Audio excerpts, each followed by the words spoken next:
Hello everyone, hope you all are doing well. Today we are going to discuss about BA 5th semester Political Science syllabus.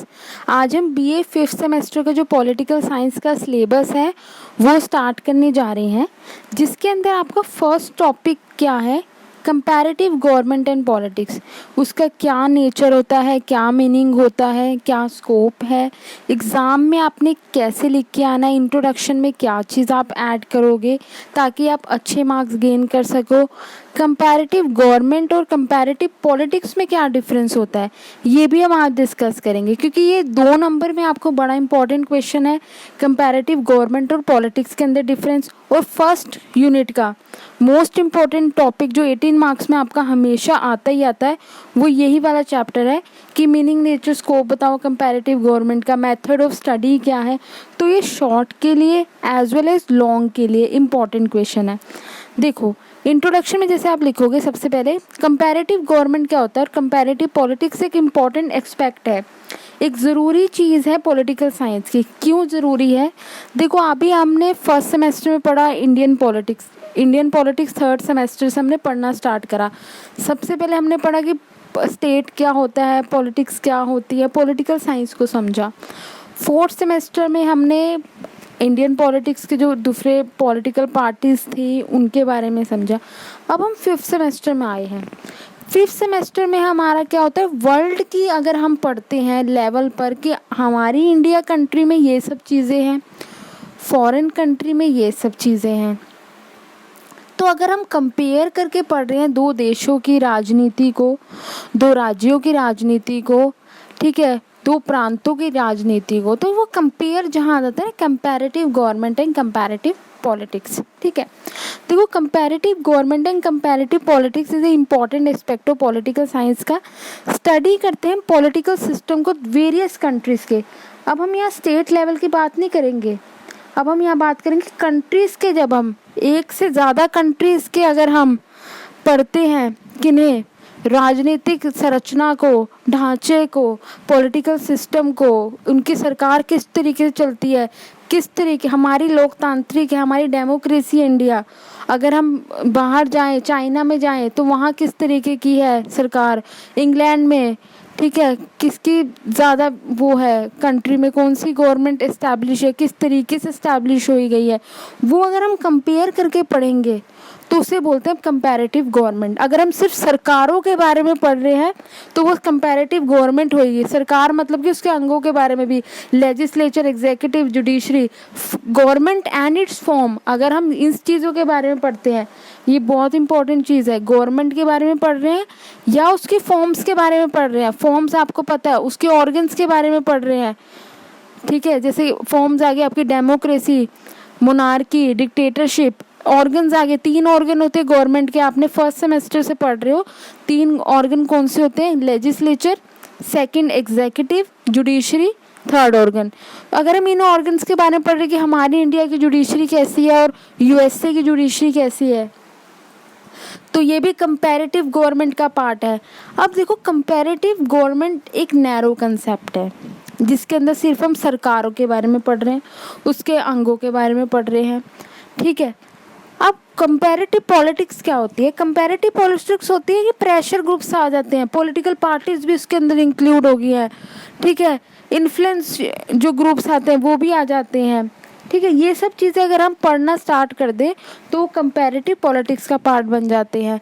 तो comparative politics में आप जो भी राजनीति से related जितनी भी चीज़ें होती हैं वो पॉलिटिकल पार्टीज़ हो, चाहे प्रेशर ग्रुप्स हो, चाहे उन डिफरेंट कमीशंस हो, किस तरीके से आपका कॉन्स्टिट्यूशन बना, ये सब चीज़ें 0 लेवल से हाई लेवल तक, तो ये होता है आपका कंपैरेटिव पॉलिटिक्स का पार्ट हो जाते हैं, ठीक है। इस कंपैरेटिव पॉलिटिक्स में हम हर चीज पॉलिटिकल सिस्टम को पढ़ते हैं, एक कंट्री का दूसरी कंट्री के साथ हम कंपेयर करते हैं, कंपैरेटिव पॉलिटिक्स कहलाता है, ठीक है। मैं कहूँगी इंडिया में किसानों के लिए एक प्रेशर ग्रुप बना हुआ है, तो यूएसए में कौन सा प्रेशर ग्रुप है, वहाँ का ट्रेड यूनियन किस तरीके से काम करते हैं, उनका कैसा स्ट्रक्चर है, क्या ऑर्गेनाइजेशन है, क्या पॉलिसी पे बने हैं वो, उनके लॉज किस तरीके से बनते हैं, क्या वहाँ के लोगों का इकोनॉमिक फैक्टर कैसा है, वोट डालने के लिए वोटिंग बिहेवियर क्या है। तो ये सब चीज़ें अगर मैं पढ़ना स्टार्ट कर दूँ तो मैं क्या पढ़ रही हूँ, पॉलिटिक्स को कंपेयर कर रही हूँ दो देशों की, India versus USA, India versus England, India versus Pakistan. तो हम अगर कंपेयर करके पढ़ रहे हैं तो क्या पढ़ लेते हैं, कंपैरेटिव पॉलिटिक्स। उसके बाद आप इंट्रोडक्शन में ऐड कर सकते हो ये जो बेसिक आपको मैंने बताया कि कंपैरेटिव गवर्नमेंट और कंपैरेटिव पॉलिटिक्स के बारे में। आप एरिस्टोटल क्या है, आपके फादर है पॉलिटिकल साइंस के, वो उन्होंने कंपैरेटिव मेथड को यूज़ करा अपनी बुक के अंदर, पॉलिटिक्स इनकी बुक है, या आपने लिखना ही है। Second point, result of comparative study हमने कहाँ से गए, कॉन्स्टिट्यूशनल सिस्टम के।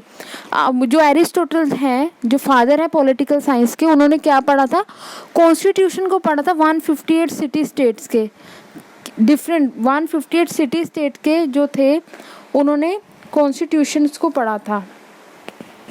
ठीक है, उन्होंने कंपैरेटिव मेथड यूज़ करा था। उसके बाद थर्ड पॉइंट आ जाता है, उसके बाद आप ये भी ऐड कर सकते हो।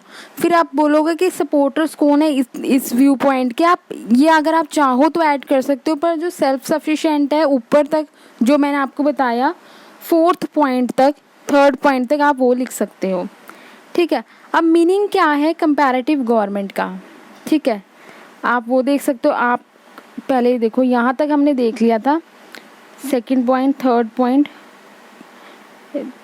या आप लिख सकते हो यहाँ तक 20th सेंचुरी तक। ठीक है, उसके मीनिंग क्या है कंपैरेटिव गवर्नमेंट का, आप यहाँ से आप मीनिंग देख सकते हो कंपैरेटिव गवर्नमेंट का क्या है, जो मैंने आपको पहले बताया है, वेरियस फॉर्म्स की स्टडी करना, कंपेयर करना। ठीक है, ऑर्गन्स को पढ़ना गवर्नमेंट के, उनके फंक्शंस के वो पढ़ना, ये सब कुछ आपके मीनिंग है कंपैरेटिव गवर्नमेंट का। ठीक है, according to Edward Freeman, by comparative government I mean the comparative study of political institution and forms of government.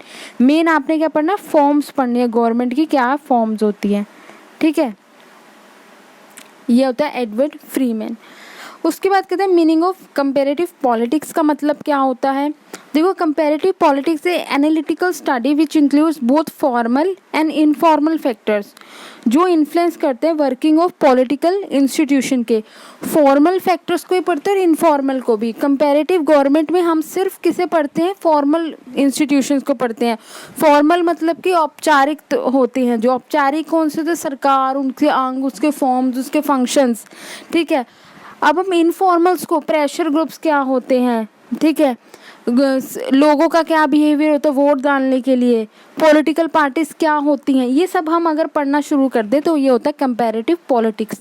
Comparative politics different Nations की, जिसके अंदर सब कुछ इंक्लूड है, इलेक्टोरल बिहेवियर भी आ जाता है। देखो आपका pressure groups, caste group, religious group, ये आपका अगर हम कंपेयर करके दो देशों का पॉलिटिकल सिस्टम को पढ़ रहे हैं, इंस्टीट्यूशंस को पढ़ रहे हैं, तो वो क्या कहलाया जाता है, पॉलिटिकल कंपैरेटिव पॉलिटिक्स। ठीक है, आप ये लिख सकते हो डेफिनेशन, माइकल कर्लिस की डेफिनेशन है, comparative politics concern with significant regularities and similarities, और डिफरेंसेस क्या है पॉलिटिकल इंस्टीट्यूशंस के, ऑन पॉलिटिकल बिहेवियर कैसा है लोगों का वहाँ का, ये सब कुछ। ठीक है, अब नेचर क्या होता है कंपैरेटिव गवर्नमेंट का, हम वो भी देख सकते हैं। Study of forms of government, अब हम स्टडी करेंगे डिफरेंट फॉर्म्स ऑफ गवर्नमेंट के बारे में, कि comparative government includes a comparative study of various forms of government in different countries के अंदर। ठीक है, एग्जाम्पल, इंडिया में पार्लियामेंट्री फॉर्म ऑफ गवर्नमेंट है, अमेरिका में प्रेसिडेंशियल फॉर्म ऑफ गवर्नमेंट है, ये आपका हो गया एक फॉर्म्स ऑफ गवर्नमेंट को पढ़ रहे हैं। ऑर्गन्स मतलब कि आपके लेजिस्लेचर, एग्जीक्यूटिव, जुडिशरी, अगर इनको हम कंपेयर करके पढ़ेंगे तो हम इनका कंपेरेटिव स्टडी कर रहे हैं। यूएसए का ऑर्गन्स को हम इंडिया के ऑर्गन्स के साथ गवर्नमेंट के पढ़ रहे हैं, इस तरीके से। ठीक है, अब फंक्शनल स्टडी होता है कि हम अगर फंक्शंस पे बात करें कि उस ऑर्गन्स के, उस पर्टिकुलर इंस्टीट्यूशन के क्या फंक्शन है, अगर हम उन फंक्शंस का कंपैरेटिव स्टडीज कर रहे हैं। देखो क्या होता है, ऑर्गन्स की वर्किंग में डिफरेंस देख रहे हैं हम। इन पार्लियामेंट्री फॉर्म ऑफ गवर्नमेंट है, लेजिस्लेचर और एग्जीक्यूटिव क्लोज रिलेशनशिप है। पार्लियामेंट इंडिया में है, जैसे कि मोदी लोकसभा में बैठते हैं, और एग्जीक्यूटिव मतलब कि अगर कोई कानून को पास करना है, लागू करना है, लेजिस्लेचर और एग्जीक्यूटिव सेम होते हैं, और क्या होते हैं, इनमें क्लोज रिलेशनशिप है। प्रेसिडेंट प्राइम मिनिस्टर है जो नरेंद्र मोदी, एग्जीक्यूटिव है। पर अगर ये लोकसभा में बैठते हैं बिल पास कराने के लिए, लोकसभा का मेंबर, राज्यसभा का मेंबर, तो ये लेजिस्लेचर बन जाते हैं। तो क्या है, इनमें क्लोज रिलेशनशिप है, ठीक है। पर डिक्टेटोरियल फॉर्म ऑफ गवर्नमेंट होता है, जहाँ क्या होता है, एक ही इंसान का राज होता है, वो होता है डिक्टेटरशिप। डिक्टेटरशिप पे एक ही हेड का क्या होता है, कंट्रोल होता है। लीगल स्टडीज क्या होती है, power is defined by a legal system of a country that the source of power is from constitution और फ्रॉम डिक्टेट। मतलब कि सोर्स ऑफ पावर क्या है, वो पावर आ कहाँ से रही है, या कॉन्स्टिट्यूशन से आ रही है, या वो पावर कहाँ से आ रही है, आपकी डिक्टेटर के वहाँ से आ रही है। तो एक लीगल स्टडीज को हम पढ़ रहे हैं। Study of ideologies of different government और पॉलिटिकल सिस्टम, मतलब कि आप क्या पढ़ रहे हैं, आइडियोलॉजीज को पढ़ रहे हैं गवर्नमेंट की और पॉलिटिकल सिस्टम्स की, कि कैसी आइडियोलॉजीज है इंडिया के अंदर, किस आइडियोलॉजी पे कौन सी पॉलिटिकल पार्टी बनी हुई है, राष्ट्रवाद पे बनी है, किस पे बनी हुई है, वो आइडियोलॉजी क्या है, मार्क्सिज्म पे बनी हुई है, गांधीज्म पे बनी हुई है। तो अगर हम इनको कंपेयर करके पढ़ेंगे तो ये आइडियोलॉजीज की स्टडी आ जाती है, ठीक है। नेचर क्या है, आप कंपैरेटिव पॉलिटिक्स का एनालिटिकल एम्पेरिकल इन्वेस्टिगेशन है, मतलब कि हम उसको क्या पढ़ रहे हैं, कंपेयर करके पढ़ रहे हैं, एनालिटिकल स्टडीज़ कर रहे हैं, ठीक है, विद डिफरेंट मेथड स्केल से पढ़ रहे हैं हम, ठीक है, रियलिटी के साथ पढ़ रहे हैं। तो ये होता है आपका एनालिटिकल, ठीक है। डेमोक्रेसी क्या है, is government of the people, ये लैंग्वेज है थोड़ी, ये इसमें स्टेनो में लिख रखी है। तो डेमोक्रेसी क्या है, गवर्नमेंट ऑफ द पीपल है। कंपैरेटिव पॉलिटिक्स इन्वेस्टिगेट करता है the percentage of voters exercise, जो अपना राइट ऑफ वोट, ये क्या है, राइट है, right of vote and what factor influence करते हैं उनके एक्सरसाइज करने में, कि मैं अगर वोट देने जा रही हूँ तो मैं किस क्या फैक्टर्स हैं, क्या देख के वोट देने जा रही हूँ, ठीक है। एग्जाम्पल, डोनाल्ड ट्रंप ने 2016 का प्रेसिडेंशियल इलेक्शन जीता था। ये नोट्स हैं जो 2016-17 के हैं, तो इसलिए एग्जाम्पल थोड़ा मैंने पुराना लिया है, ठीक है। डोनाल्ड ट्रंप ने 2016 में प्रेसिडेंशियल इलेक्शन जीता था और उसे 306 वोट मिली थी। उसका स्लोगन था America first and ambassador of change, ठीक है। तो ये अमेरिका फ्रॉम अमेरिकन्स, तो इस तरीके के स्लोगन जब भी आने लग जाते हैं, ये आपका क्या बन जाता है, कंपैरेटिव, किस तरीके से, क्या फैक्टर्स था लोगों का वोट डालने का, कि क्यों जीता वो। अगर मैं देखूँ अब की बार मोदी सरकार, तो वही सेम चीज़ थी, अमेरिका के लोगों ने भी इस चीज़ को देखकर कि बाहर के लोग अमेरिका में आके सेटल हो जाते हैं, उसके बाद फिर आपको पता है कि किस तरीके से काम करा जाता है, तो वहाँ के लोगों को थोड़ी प्रॉब्लम हो जाती है, तो इसलिए वो वहाँ का इशू उठा के वो फटाफट इसको इस तरीके से कर रहे हैं, क्या फैक्टर्स है उनको वोट डालने के, ठीक है। स्टडी ऑफ इंफ्रास्ट्रक्चर्स, इंफ्रास्ट्रक्चर्स की स्टडी होती है, कौन कौन से इंफ्रास्ट्रक्चर, से रेस हो गया, रिलीजन हो गया, लैंग्वेज होगी। टोटल इंफ्रास्ट्रक्चर मतलब कि टोटल इन्वायरमेंट क्या है पॉलिटिकल का। कंपैरेटिव स्टडी ऑफ फॉर्मल और इनफॉर्मल स्ट्रक्चर, फॉर्मल स्ट्रक्चर्स की पढ़ते हैं स्टडी हम इनफॉर्मल की, देखो यहाँ डिफ्रेंशिएट कर रखा है, फॉर्मल ये है, इनफॉर्मल स्ट्रक्चर्स ये हैं, ठीक है। ये आप एग्जाम्पल भी देख सकते हो। स्टडी ऑफ डेवलपिंग सोसाइटीज़ के बारे में पढ़ते हैं, जो डेवलप हो रही है societies. Emphasis on the interdisciplinary method of study, मतलब कि जो आपका इम्फेसिस किस पे, इंटरडिसिप्लिनरी मेथड पे स्टडी है, कि अगर हम पॉलिटिकल साइंस पढ़ रहे हैं तो किस किस हेल्प ले रहे हैं, सोशियोलॉजी की, इकोनॉमिक्स की, पब्लिक एडमिनिस्ट्रेशन की, तो जैसे इंटरलिंकिंग होती है सब्जेक्ट्स की, वैसे इंटरडिसिप्लिनरी स्टडी है। आप इस तरीके से पढ़ते हैं कि अगर मैं वोट देने, फॉर एग्जांपल मैं कहूँ कि इंडिया में क्या है, इकोनॉमिक थोड़ा बैकग्राउंड वो है लोगों का, क्या है थोड़ा कोई कईयों को बहुत ही ज़्यादा हाई है, कईयों को बहुत ही ज़्यादा लो है, तो इसे मेंटेन, इक्विलिब्रियम मेंटेन करने के लिए सरकार क्या कर रही है, उसने इस पार्ट पे क्या लिया, वोट ली, ठीक है। अमेरिका में क्या है, ज़्यादातर कैपिटलिस्ट सोसाइटी है, हाई है, उनको किस चीज़ की रिक्वायरमेंट है, उनकी सोसाइटी क्या चाहती है, कौन से लॉ चाहती है, तो इस तरीके से हम सब लेके जो आते हैं वो इंटरडिसिप्लिनरी को समझ के लेके आते हैं कि अगर हम ये चीज़ लेके आए हैं तो इसका ये प्रभाव इकोनॉमिक्स पे पड़ेगा, ये प्रभाव आपका सोसाइटी पे पड़ेगा, इन सब चीज़ों के बारे में जब हम डिस्कस करते हैं।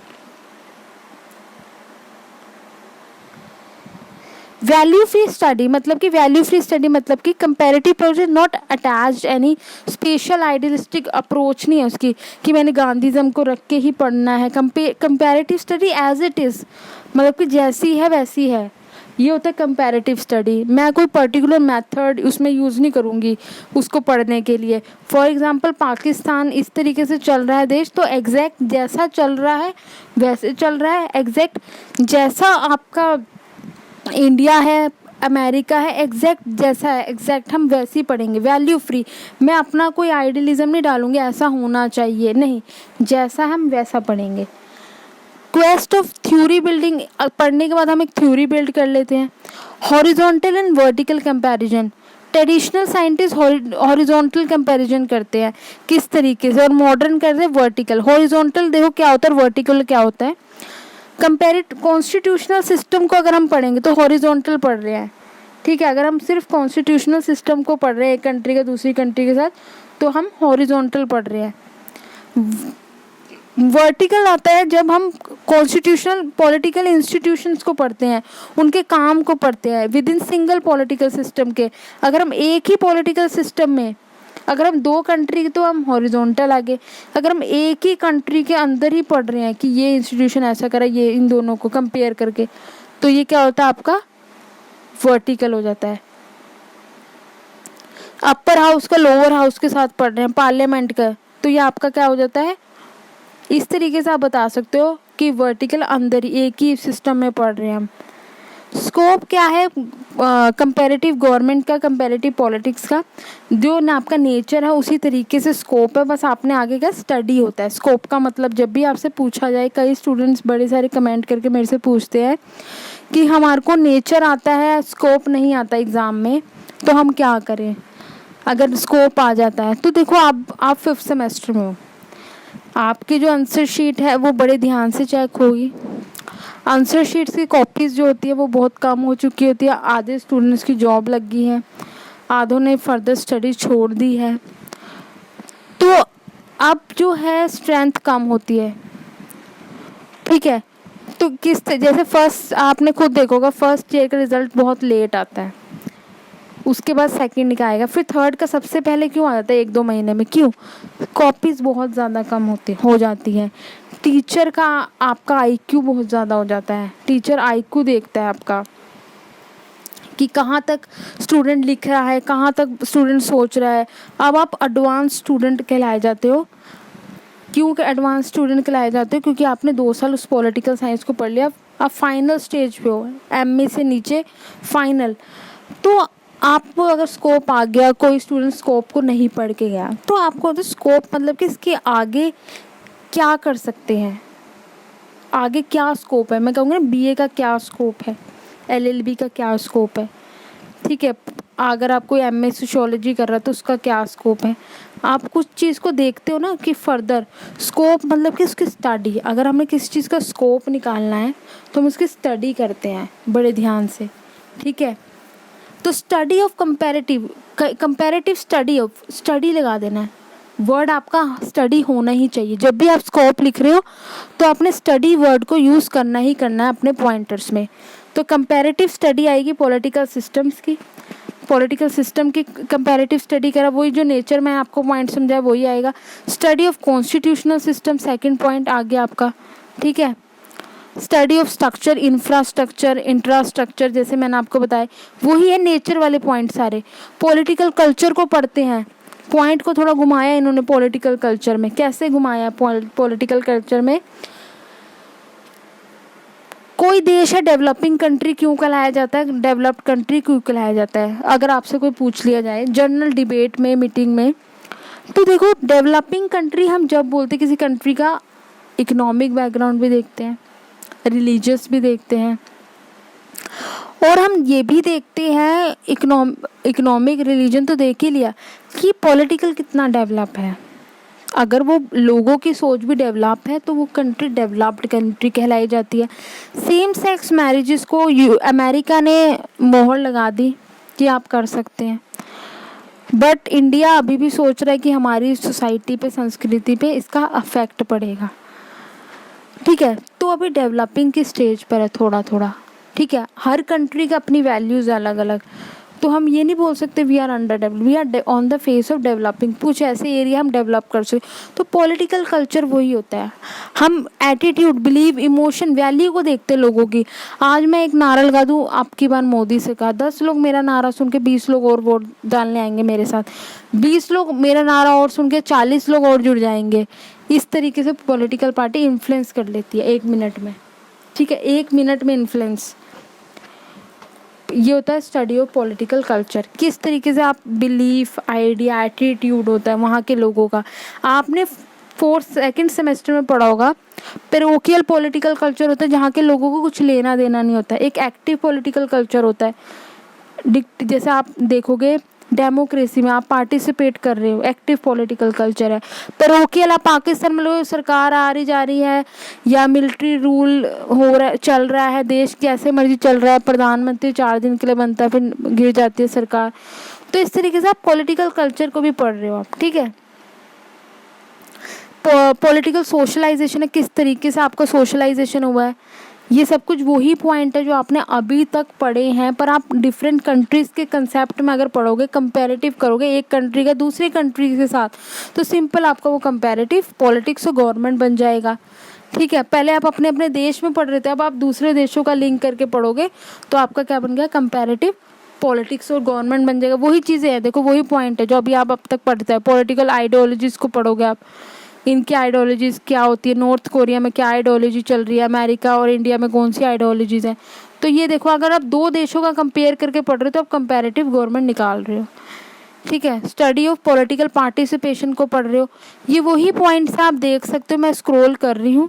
बाकी अगर आपको कोई भी डाउट होता है तो आप मेरे से पूछ सकते हो, ठीक है। स्टडी ऑफ पॉलिटिकल ग्रुप्स को पढ़ेंगे हम, पावर कैसे आया है, वो इन्फ्लुएंस क्या हुआ है, अथॉरिटी क्या है, जो आपने अभी तक पढ़ा है 1st सेमेस्टर से लेके 4th सेमेस्टर तक। अगर आप 2 कंट्री के लेवल पे ले जाओ उस चीज़ को, आप सारा पॉइंट अपनी सारी पॉलिटिकल साइंस यहीं लेके आ सकते हो।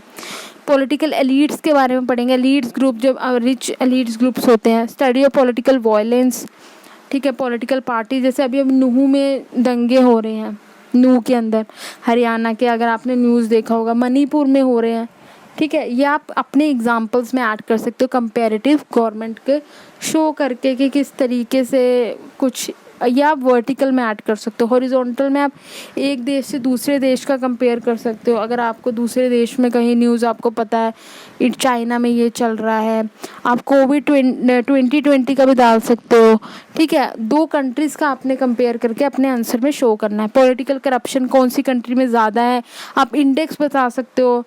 प्रेस की फ्रीडम की इंडेक्स बता सकते हो। अभी इंडिया का रैंक आया 162 में से 132 रैंक आई है फ्रीडम ऑफ प्रेस को। आप देख सकते हो कितना फेयर है, ट्रांसपेरेंट है इंडिया।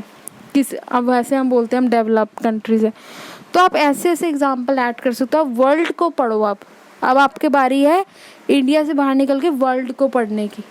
ये होता है आपका कंपैरेटिव गवर्नमेंट। वर्ल्ड में आप दूसरे देशों के, एशियन कॉन्टिनेंट्स में क्या चल रहा है, अफ्रीकन कॉन्टिनेंट में क्या चल रहा है, ठीक है। यूरोपियन यूनियन का क्या सिस्टम था, कैसे चल रहा है, G20 ब्रिक्स पे अपनी नज़र घुमा के रखो। अभी आपका 6th सेमेस्टर इंटरनेशनल पॉलिटिक्स आ जाएगी, तो अभी आपने इस तरीके से, अभी आप थ्योरेटिकल पार्ट में हो, 6th सेमेस्टर में आप इंटरनेशनल पार्ट पे आ जाओगे, which is more bit practical in nature, ठीक है। Balance of power among competing state में कैसे बैलेंस ऑफ पावर करेंगे हम, ठीक है। अब जैसे यूक्रेन USA की वॉर चल रही है, यूक्रेन और रशिया की, आप ये ऐड कर सकते हो। जो ये मैं आपको पॉइंट बता रही हूँ, ये आपके 18 में से 17 नंबर दिलाने वाले।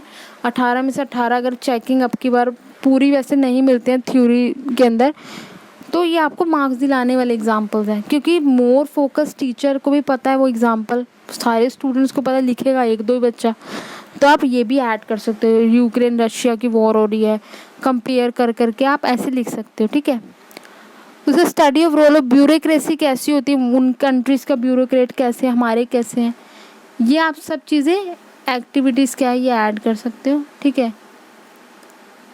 फिर लास्ट में आपने कंक्लूजन देना है। कंक्लूजन आपने इस तरीके से लिखना है कि after studying the views these views we says that the scope of comparative government and polity include comparative study of various constitutional system, formal, informal, sub, ठीक है, which influence the working of political system पे, जो working पे influence डालते हैं। ये बहुत important है कंक्लूजन।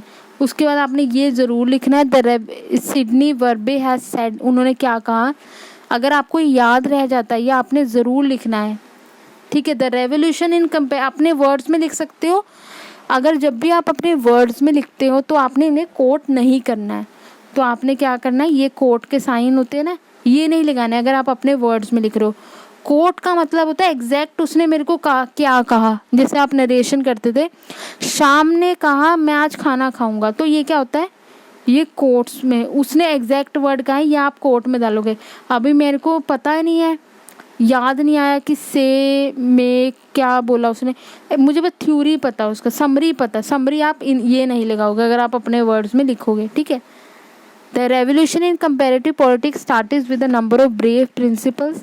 वो प्रिंसिपल कौन कौन से हैं कि सिंगल केस होगा, कंपैरिजन मैनी केसेस के साथ करेंगे, फॉर्मल इनफॉर्मल स्ट्रक्चर है, वेस्टर्न कंट्री का, European, Asian, African, Latin America, ये सब आपकी ऐड हो जाएंगी कंट्रीज़, ठीक है। होप आपको ये वीडियो हेल्पफुल लगी होगी। ये मेरे अपने नोट्स थे जिससे मैं लिख के मेरे मार्क्स आए थे 90+। इन्हीं नोट्स से आप भी मार्क्स गेन कर सकते हो। अगर आपको कोई भी डाउट होता है तो आप मुझसे कमेंट सेक्शन में पूछ सकते हो। अगर आपको ये वीडियो अच्छी लगी हो तो प्लीज़ वीडियो को ज़रूर लाइक करना, ठीक है। मुझे कमेंट करके बताना कि आपको वीडियो कैसी लगी है, और आप चैनल के साथ ज़रूर जुड़े रहें बिकॉज आगे आने वाली वीडियोस इसी चैनल पे आएंगी। Thank you very much, have a nice day.